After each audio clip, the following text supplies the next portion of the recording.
दोस्तों नमस्कार। आज मैं आपको पंचतंत्र में से एक होशियार हाथी की कहानी सुनाने जा रही हूँ। सो ध्यान से सुनिएगा। एक जंगल में एक बहुत ही बलशाली हाथी रहा करता था। उस जंगल में अन्य जो भी जानवर रहते थे वह सब उसकी तारीफ किया करते थे, क्योंकि वह सभी की मुसीबत में उनकी सहायता करता था, और अगर उनके बीच कोई मतभेद होता तो उसे भी वह सुलझाता था। सब कुछ अच्छा चल रहा था कि धीरे धीरे सूखा पड़ने लगा। उस जंगल में चारों तरफ सूखा ही सूखा फैल गया, जिसकी वजह से नदी तालाब सूखने लगे। और एक समय ऐसा आया कि नदी और तालाब पूरी तरह से सूख गए।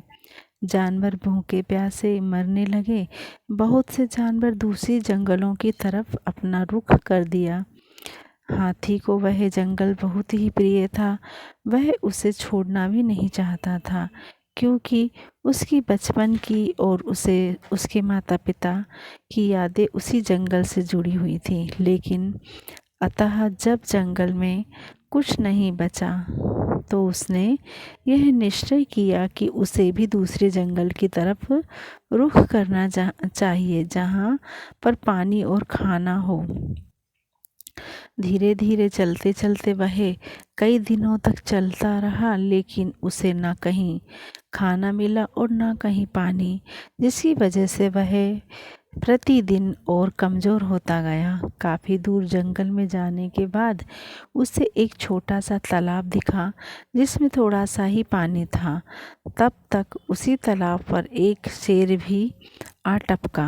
हाथी ने जब पानी पीने के लिए अपना सूंड आगे बढ़ाया तालाब की तरफ, तो शेर ने उसे रोका। बोला कि पहले मैं पानी पीऊँगा, उसके बाद तुम पीना। हाथी बहुत ही प्यासा था। उसने आग्रह किया कि पहले मुझे पीने दो।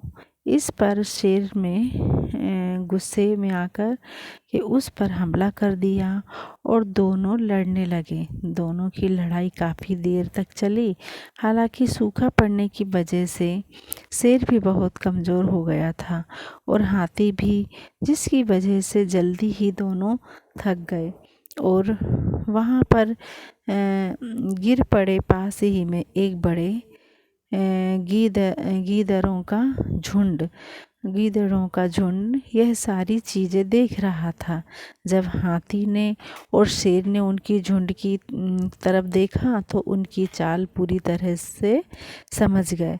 वह जान गए कि वह लोग इस फिराक में हैं कि जैसे ही दोनों मर जाएंगे लड़ते लड़ते, तो हम उन्हें खा लेंगे।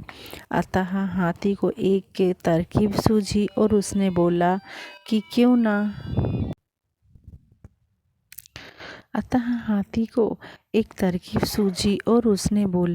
क्यों ना हम दोनों एक साथ थोड़ा थोड़ा पानी पी लें और यहाँ से चलते बने, क्योंकि पास ही में गीदड़ों का झुंड हमारी मौत का इंतज़ार कर रहा है। उसकी बात सुनकर के शेर को अपनी गलती का आभास हुआ और दोनों वहाँ से पानी पीकर निकल गए। इस कहानी से हमें यह शिक्षा मिलती है कि हमें आपसी वेर नहीं करना चाहिए, क्योंकि बहुत सारे बड़े से बड़े झगड़े बैठकर सुलझाए जा सकते हैं। अतः हमें किसी भी झगड़े को शांतिपूर्वक सुलझाने की कोशिश करना चाहिए। दूसरी शिक्षा ये भी मिलती है कि वह यह है कि हमें यह ज़रूर ध्यान रखना चाहिए कि आपसी झगड़े का फ़ायदा कोई तीसरा ना उठा ले। अतः कोशिश यह करना चाहिए कि झगड़ा को ही ना, अन्यथा तीसरी आदमी फ़ायदा उठा सकता है।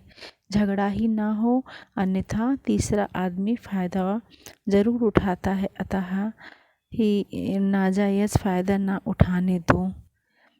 ये थी कहानी की शिक्षा। धन्यवाद। पसंद आए तो लाइक और शेयर ज़रूर करिएगा, सब्सक्राइबर करिएगा। धन्यवाद।